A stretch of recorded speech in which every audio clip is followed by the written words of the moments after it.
What's up, Hobby Maniacs? Rob Bear here today with a look at the new Cult Mechanicus book.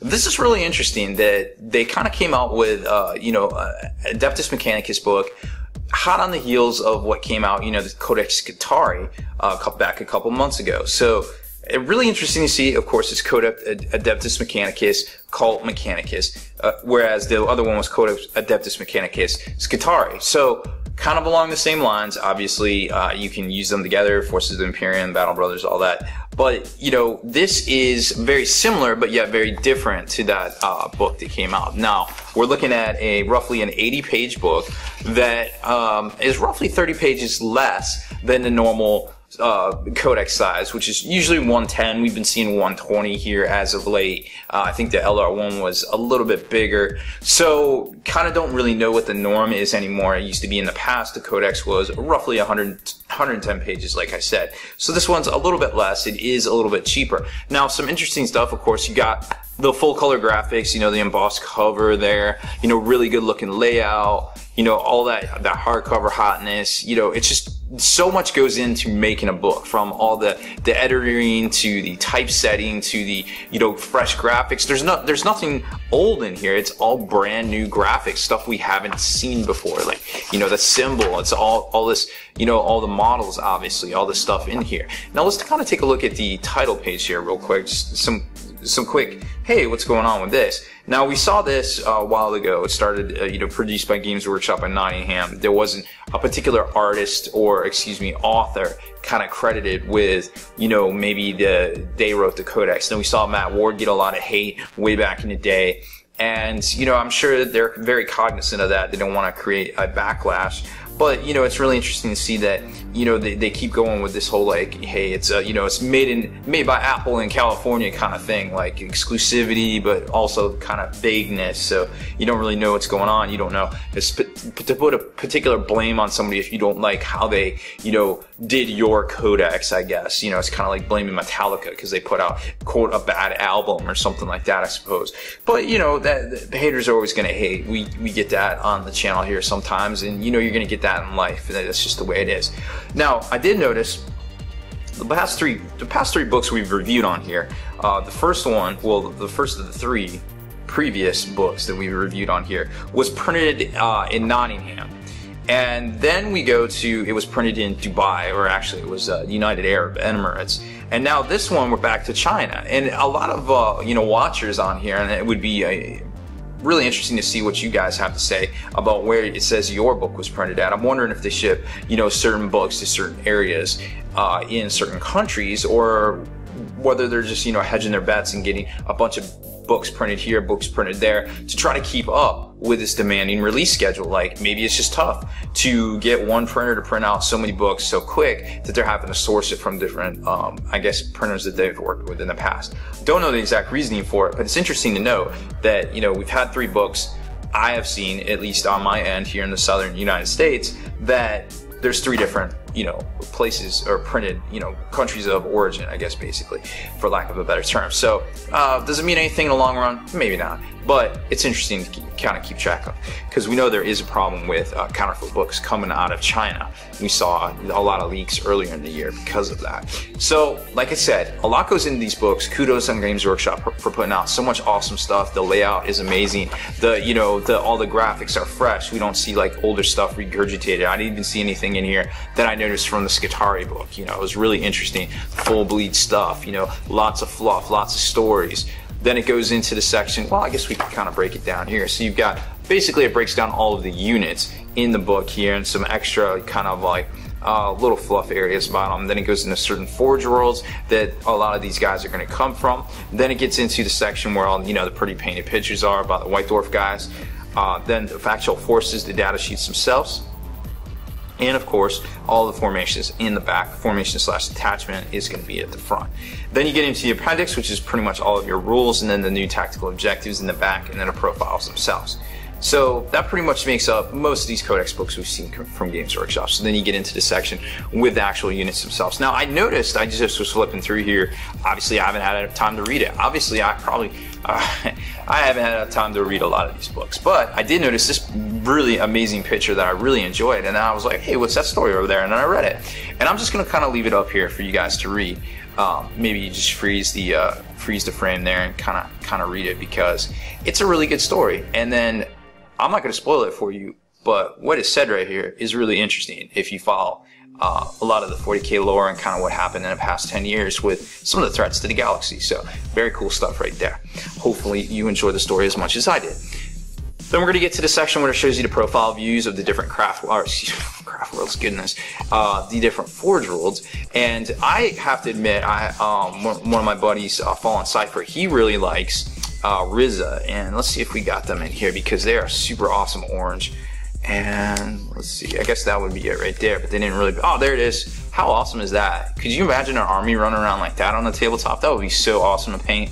Man, and that one looks really cool too. Kind of looks like Ratchet, the old Transformer from Generation 1. But there's some really cool, I really like all the different color schemes, and kudos to Games Workshop for putting this out and kind of giving us this great ideas here. And I mean, you can kind of look at it and kind of figure out how they painted it there. So more awesome graphics, like in your face, like bigger than life, like, hey, look at this action shot, we got a fog machine. It's good looking stuff. I mean, it's inspiring. It's all about the hobby, that's what this stuff is. And then you get into the actual section where they show you the heavy metal stuff. It's really cool. Then we get to the rules section. And again, if you're watching this video, this is just more of a kind of a review type deal. Not necessarily like a rules breakdown or anything like that. I did a lot of the breakdowns in the White Dwarf reviews over the past couple weeks, because their rules actually came out in that. But what I like to do is kind of show you an overview of the codex, how it's laid out, some cool stuff about it. And then we go back and we do a review of like the rules, and maybe give you some general tactics that, advice and ideas and things, and kind of break it down. Obviously that would probably go pretty quick with this one, because the army, the data sheet section and things really isn't that big. So right here, you're going to see you've got the detachment that you can actually take for them, which is pretty good, because you can double up on the canticles of the O Messiah, which we're going to see here in a minute, are actually pretty decent. And then so you kind of got an idea of all the stuff to take. They want you to load up on troops without a doubt. Gives you lots of options there. No Lord of War slot, notice. That was kind of interesting, huh? So, moving on. You get to the war gear section, like how much all the extra stuff costs, and then the data sheets themselves, which we pretty much saw all of these in a White Dwarf already. So I'm not going to spend a whole lot of time on them, just kind of show you that they're in here and be aware of them, and we will break them down on a further video. Then you get to the formations, which again, we saw a lot of these. Well, this isn't a formation, but we get to the formations in a second. And there we go. So you got these few formations in here, which look to be pretty interesting, in and of itself, but nothing too groundbreaking right off the bat that I noticed. And then kind of more action shots. Hey, we got a fog machine and a light machine. Pretty cool stuff. I admit, I wanted to do all that when I was a kid, and I'm really excited to be part of the Long War, where we do battle reports and, all sorts of different hobby tutorials and videos and all this stuff that we do here already on Spiky Bits. It's really exciting to be part of the hobby and, be able to share it with you guys. And it's just really exciting stuff, and you see pictures like that and you get inspired. And we played our first games of Horus Heresy over the weekend, doing some video battle reports that'll be out here in a few weeks, I'm sure. And I'll tell you what, it definitely harkened back to a better time. Well, I guess a different time, not necessarily a better time, but where the rules were different, and it felt like a previous third, fourth edition of Warhammer. It was really exciting, and like I really enjoyed just filming those, and it was really fun. So I can definitely see the appeal to Horus Heresy as well. So hitting the appendix section here, boom. You've got the Warlord traits table. They're pretty good. I mean, most of the Warlord traits you're always going to want to roll on, maybe strategic if you're doing competitive, but these ones aren't too bad either. Now, the canticles of the O Messiah are what's up. This is the heat of the book right here. And they work a little different from the stuff with Scutari, because you basically get however many models, friendly models with the canticles of the O Messiah special rule are on the table. You basically get, the unit number right here, like not model, unit number, and you basically, if you have A+, you get the money one, which there's actually some really good ones here, like Shrouded and stuff, very cool. Then there's some, pieces of work gear that are also good too to boot. Fearless special rule. There's definitely some stuff here, +3 strength, that are worth taking, and you can only take it once, but that being said, use it wisely. And if you take the detachment at the front of the book, well, you can take it twice.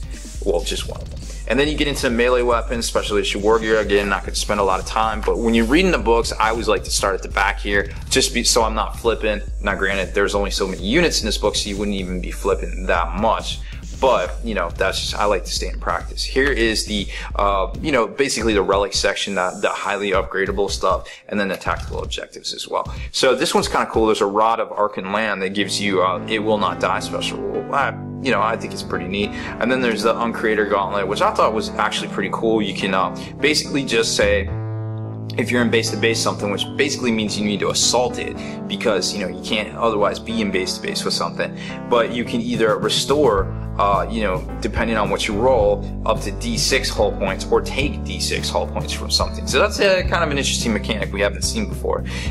You know, not exactly sure how effective it would be competitive wise, but it's definitely would be fun to do on the tabletop. So that's pretty much it. It just gets to the summary section here, and you know, we used to see these be a big fold out thing, but not so much that big of an affair anymore. But it's still kind of cool to see, you know, that they're in there. The quick reference guides, always very good stuff that helps out, you know, when you're trying to learn a new army, because, you know, perhaps maybe there's just been a bunch of them coming out so fast. So kudos on Games Workshop for keeping it real as far as that goes. So another great book. Not exactly sure how it's going to sort out on, you know, the tabletop and the meta and things like that, but it's definitely worth noticing and worth taking a look at, and it obviously works very well with the Codex Skitarii. So you know, we will see more from Games Workshop here in the near future. The Space Marines on the way, all sorts of stuff on the way. So that's about it for this one. Want to cut it, do some more review on this particular book for you guys here in the next videos or two coming out on the channel.